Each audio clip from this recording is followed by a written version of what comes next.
안녕하세요. 연합인포맥스 윤영수 부파원입니다.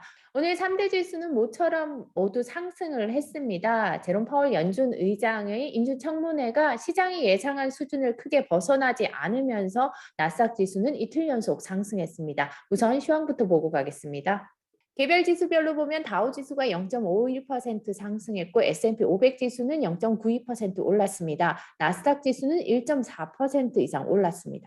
이날 유가가 3% 이상 오르면서 에너지 관련주도 3% 이상 올랐고요. 기술과 자재 그리고 임의 소비재, 통신, 금융 관련주가 모두 상승을 했습니다. 그리고 유틸리티와 부동산, 필수 소비재는 하락을 했습니다. 이날 대형 종목 중에 아마존이 2% 이상 오르고 애플이 1% 이상 오르면서 대형주 상승을 이끌었습니다. 그리고 엔비디아가 1.4%가량 오르고 AMD가 4% 이상 반등을 했습니다. 이날 반도체주도 대체로 상승을 했고요. 페이팔이 이날 5% 가까이 반등을 했습니다. 테슬라 같은 경우는 0.2%가량 하락을 했고요. 존슨앤존슨과 모더나의 주가는 이날 크게 하락을 했습니다. 이날 대형 기술주들이 대체로 상승을 했는데요. 10년물 국채금리가 전날보다 소폭 하락을 하면서 한 1.74%대까지 떨어졌습니다. 이제 금리 상승세가 다소 진정이 되면서 기술주들이 다시 반등하는 모습을 보였고요. 무엇보다도 제롬 파월 연준 의장의 그 상원 증언 내용이 시장이 예상한 수준을 크게 벗어나지 않았습니다. 이미 시장에서는 FOMC 의사록으로 연준이 예상보다 더 일찍 긴축에 나설 것이라는 전망이 강화됐고 그에 따라서 금리가 빠르게 올랐었는데요.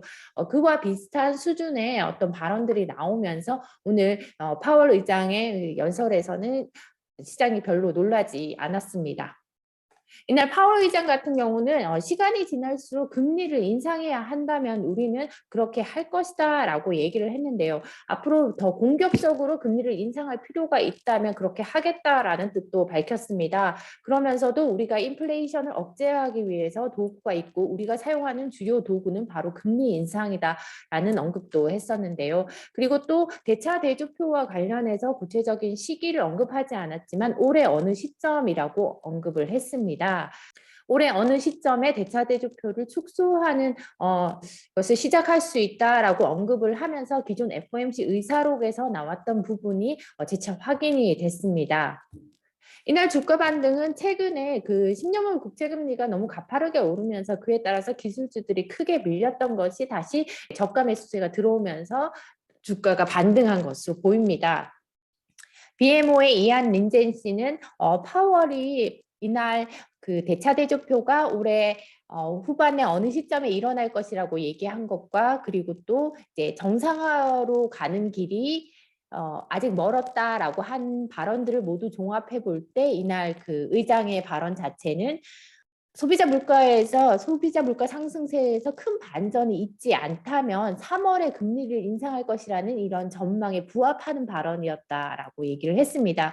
그러니까 이미 FOMC 의사록으로 연준이 3월에 기준금리를 인상할 것이라는 전망이 가격에 다 반영이 된 상황에서 나온 파월의 그 발언은 그 전망을 그냥 그대로 강화해주는 발언이었다.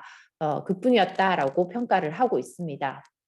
그리고 이제 반센그룹의 데이비드 반센 씨도 뭐 비슷한 얘기를 하고 있는데요. 이제 기술주나 대형 성장주 같은 경우 지금 이 시점에서 랠리가 나오는 것을 보는 것은 놀랍지 않다라고 얘기를 하면서 하지만 궁극적으로 지금 올해 같은 경우는 기술 성장주보다는 가치주로 그 로테이션이 일어나는 흐름이 더 맞는 흐름인 것 같다라고 얘기를 하고 있습니다. 그리고 전체 지수 같은 경우는 취약한 상황이라고 진단을 하고 있는데요. 무엇보다도 이 기술주가 전체 지수에서 차지하는 비중이 크기 때문에 시장 자체는 그 기술주가 조정을 받을 경우 시장 전체가 조정을 받을 수 있기 때문에 취약하다라고 진단을 내리고 있습니다.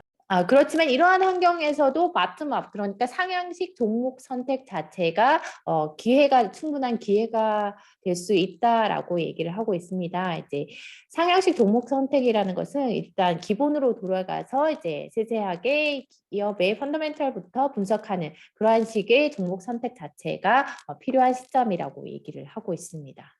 그리고 사실 이번 주 이제 소비자 물가 지수가 발표가 되기 때문에 아직 시장은 이제 물가 지표를 한번 보고 가자라는 분위기가 있는 것 같습니다. 그리고 또 무엇보다도 이번 주 금요일부터 JP모건과 시티은행의 실적을 시작으로 이제 지난해 4분기 기업들의 실적 발표가 시작이 됩니다. 그래서 지금 4분기 실적에 대한 기대도 지금 남아 있는 상황이거든요. 그러니까 이제 연준의 긴축 우려가 있지만 4분기 실적이 또다시 그 이전에 그 전망치보다 훨씬 더 웃돌 것이라고 시장이 예상을 하고 있기 때문에 그에 대한 이제 긍정적인 이벤트와 이제 부정적인 이벤트가 같이 있는 상황입니다. 오늘 UBS 같은 경우는 실제로 이번에 어닝 시즌 자체에 또다시 예상치를 웃도는 그런 실적이 발표될 것이라고 이제 전망을 하고 있는데요. 여기 보시면 이제 지난해 4분기 어닝 자체가 또다시 S&P 500 지수를 사상 최고치로 끌어올릴 것이라고 얘기를 하고 있습니다. 물론 이제 금리가 급등하면서 이제 그에 따라서 주식시장이 그걸 소화하고 있지만 4분기 순익 자체가 자기가 볼 때는 컨센서스를 한 9%, 최대 9%까지 웃돌 것으로 예상되고 있기 때문에 S&P 500 지수가 또다시 사상 최고치를 경신을 할 것으로 보고 있습니다. UBS 같은 경우는 올해 말 S&P 500 지수가 4,850까지 오를 것으로 예상을 하고 있는데요. 이 수치는 전날 종가 대비 지금 한 3.5%가량 높은 수준이라고 합니다. 그리고 이날 이제 미국의 코로나19 확진자 수가 하루 150만 명을 넘었다는 소식도 나왔습니다. 그러면서 입원자 수가, 병원에 입원한 사람의 수가 역대 최대를 경신했다는 소식도 나왔는데요. 여기 보시면 화요일 기준으로 입원자 수가 14만 7천 명을 기록하면서 이전에 기록한 역대 최고치인 14만 2천 명을 넘어섰습니다. 월요일도 14만 4천 명으로 그 수준을 넘어섰고 이제 화요일 기준으로도 14만 7천 명으로 역대 최대를 경신을 했습니다. 그러면서 이제 하루 코로나19 확진자 수는 거의 150만, 얼마 전에 하루 100만 명을 넘어섰다고 했었는데요. 이게 150만 명을 넘어섰습니다. 엄청나게 많은 숫자가 나오고 있는데요. 하지만 최근 이제 7일 평균으로 봤을 때는 지금 75만 4천 명을 기록을 하고 있습니다. 최근 들어서 이제 금리가 오르니까 은행주들이 좋을 거고 그리고 앞으로 가치주가 더 이제 수혜를 입을 거다라는 얘기들이 많이 나오고 있는데요. 그래서 2016년 과거 금리 인상기에 과연 이제 어떤 종목들이 수혜를 입었는가라는 것과 관련한 기사가 있어서 한번 가져와 봤습니다. 여기 보시면 이제 다우지수를 기준으로 마지막 금리 인상기 그때가 2016년이라고 합니다. 이제 연준이 마지막으로 이제 금리를 여러 차례 인상했던 때가 2016년 12월부터 금리를 인상해서 그 이듬해까지 금리를 총 3회 인상을 했습니다. 그러니까 2016년 12월에 연준이 금리를 인상해서 2017년까지 3번 더, 총 4번 금리를 인상을 했네요. 요 시기에 주가가 어떤 움직임을 보였는지를 보여주는 데이터가 있어서 가져왔는데요. 보면 이제 다우지수를 기준으로 해서 당시 금리 인상을 하기 3개월 동안의 수익률을 봤을 때 여기 보시면 가장 높은 수익률을 기록한 종목이 골드만삭스, JP모건 둘 다 은행주입니다. 그리고 보잉, 유나이티드 헬스, 헬스케어 관련 업종도 있고요. 그리고 캐터필러, 보통 우리 캐터필러 하면 중장비 업체인데 경기 회복기에 가장 수혜를 보는 업종으로 이제 대표적으로 언급되는 종목이죠.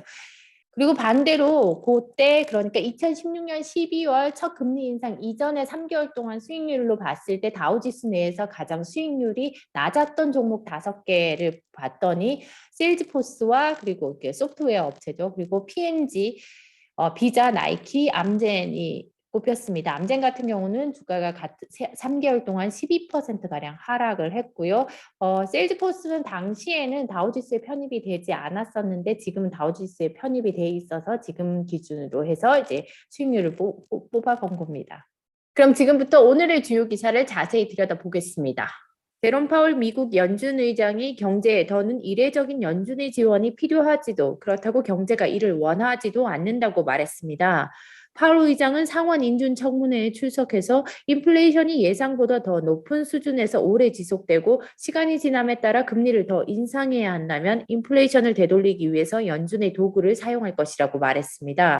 그는 또한 더 공격적인 금리 인상이 필요하다면 연준은 그렇게 할 것이라고 강조했습니다. 파월 의장은 우리가 팬데믹 동안 사용한 비상조치를 더 정상적인 수준으로 이동시킬 때다라면서도 그러나 노동시장에 부정적인 효과를 줘서는 안 된다는 점도 강조했습니다. 파월 의장은 인플레이션 급등세가 올해 중반까지 지속될 것 같다고 예상했으며 대차대조표 축소와 관련해서는 올해 후반 어느 시점에 대차대조표 축소를 허용하기 시작할 것이라고 언급했습니다. 은행 투자자들이 미국의 국채금리 상승과 연준의 긴축에 대비하고 있다고 월스트리트저널이 보도했습니다. S&P 500 지수 금융주 섹터가 지난 한 주간 5.4% 올랐습니다. 이는 새해 첫 주 상승률로는 2010년 이후 가장 많이 오른 것인데요. 같은 기간 S&P 500 지수 상승률은 1.9%에 그쳤습니다. 이 같은 움직임은 투자자들이 금리 상승이 금융주에 수혜를 줄 것이라고 믿고 있기 때문입니다. 더구나 투자자들은 금리 상승기에는 기술주보다 은행주가 더 매력적일 것으로 보고 있습니다. 은행주들은 금리가 오르면 통상 예대금리 차가 확대돼 수익이 더 늘어나게 됩니다. 지난주 KBW 나스닥 은행지수는 10% 올라 주간 상승률로는 2020년 11월 이후 가장 큰 폭의 상승률을 기록했습니다. 기술주 중심의 나스닥 지수는 지난주 4.5% 하락해 2020년 3월 이후 가장 큰 폭의 하락률을 기록했습니다.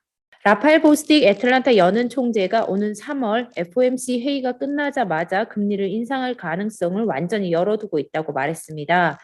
보스틱 총재는 이날 월스트리트저널과의 인터뷰에서 나는 3월 회의가 금리 변동을 고려하는 회의가 되는 것에 완전히 열려 있다고 언급했는데요. 그는 연준의 첫 금리 인상 시도가 경제를 저해하지는 않을 것이라고 예상했으며 인플레이션 압력은 올해 시간이 지날수록 점차 완화될 것이라고 예상했습니다. 에스더 조지 캔자스시티 연은 총재가 중앙은행이 경기부양책을 걷어들이기 시작할 때라고 언급했습니다. 그는 이날 한 연설에서 연준이 이전의 통화 완화 정책을 제거했던 것보다 대차대조표를 더 일찌감치 축소하는 쪽을 선호한다고 말했습니다. 로레타 마스터 클리브랜드 연은 총재는 인플레이션이 지속될 것이라는 전망을 고려해 경제가 현 추세대로 계속 움직인다면 올해 3월 첫 금리 인상을 지지할 것이라고 밝혔습니다. 그는 또한 올해 금리를 총 3회 인상하는 방안을 지지한다고 덧붙였습니다. 메스터 총재는 연준이 대차대조표를 이전에 했던 것보다 더 빠른 속도로 줄여나갈 수 있다고 언급했으나 구체적인 시기에 대해서는 언급하지 않았습니다. 세계은행이 올해 전 세계 성장률 전망치를 4.1%로 기존보다 0.2%포인트 하향했습니다. 세계은행은 올해와 내년 전 세계 경제가 각각 4.1%, 3.2% 성장할 것으로 예상했습니다. 지난해 글로벌 성장률은 5.5%로 예상했습니다. 지난해와 올해 성장률은 지난해 6월 내놓은 전망치에서 각각 0.2%포인트 낮아진 것이며 내년 성장률은 0.1%포인트 높아진 것입니다. 미국의 올해 성장률은 3.7%로 예상해 기존 전망치보다 0.5%포인트 낮췄습니다. 내년 성장률은 2.6%로 제시해 이전보다 0.3%포인트 상향했습니다. 유로존의 올해와 내년 성장률은 각각 4.2%와 2.1%로 제시해 이전보다 각각 0.2%포인트, 0.3%포인트씩 하향했습니다. 세계은행은 글로벌 회복세가 계속되고 있는 코로나19 폭발과 정책 지원 감소, 그리고 공급망 차질로 인해 계속 둔화할 것이라며 새로운 변이 바이러스, 그리고 고정되지 않은 인플레이션 기대, 금융 스트레스 등 다양한 하방 위험이 전망에 부담으로 작용하고 있다고 지적했습니다. 뉴욕 증시가 큰 폭으로 조정을 받으면서 저가 매수에 나설 시점이라고 JP모건이 진단했습니다. 매파적인 행보를 강화하고 있는 연준이 시장이 전망했던 것보다는 비둘기파적인 모습으로 시장을 놀라게 할 수 있다는 이유에서입니다. JP모건의 마르코 콜라노비치 전략가는 시장은 이미 3월 금리 인상이 가능할 것으로 가정하고 있다면서 이는 연준이 매파보다는 비둘기파적으로 시장을 놀라게 할 여지가 더 많다는 것을 시사한다면서 이같이 전망했습니다. 테슬라가 지난해 12월 중국에서 제조한 전기차를 총 7만 대가량 판매하며 2019년 상하이 공장에서 전기차를 생산하기 시작한 이후 가장 많은 판매 기록을 세웠습니다. 중국 승용차 연석회의가 홈페이지에 공개한 자료에 따르면 테슬라의 12월 판매량은 7만 847대를 기록했습니다. 테슬라의 12월 판매량은 지난해 같은 달보다 거의 3배가량 늘어난 수준이며 11월 대비로는 34% 증가한 수준입니다. 지난해 테슬라가 중국에서 제조한 전기차의 총 판매량은 47만 3,078대로 추정이 됩니다. 이는 지난해 테슬라가 전 세계에 인도한 전기차 93만 6천 대의 절반에 해당하는 수준입니다. 한편 이날 모건 스탠리가 테슬라의 목표 주가를 종전 1,200달러에서 1,300달러로 상향했다는 소식도 나왔습니다. 모건 스탠리는 테슬라에 대한 투자 의견을 매수로 유지하고 있습니다. 네, 제가 준비한 소식은 여기까지입니다. 오늘 유가가 이제 3% 이상 오르면서 WTI 기준으로 배럴당 81달러를 넘어섰습니다. 그리고 브렌트유 같은 경우도 거의 84달러까지 올랐는데요. 그러면서 이제 지금은 지난해 12월 같은 경우는 이제 유가가 하락을 하면서 이제 물가 상승세가 좀 진정이 됐을 것이라는 전망이 많이 나왔었는데요. 하지만 다시 유가가 배럴당 80달러를 돌파하고 있습니다. 그러면서 아직 유가에 대해서 시장이 별다른 반응을 보이지 않고 있지만 내일 소비자 물가와 함께 이제 발표가 되면 다시 인플레이션에 대한 우려가 커질 수 있을 것으로 보입니다. 내일은 소비자 물가 지표를 갖고 다시 찾아오겠습니다. 감사합니다.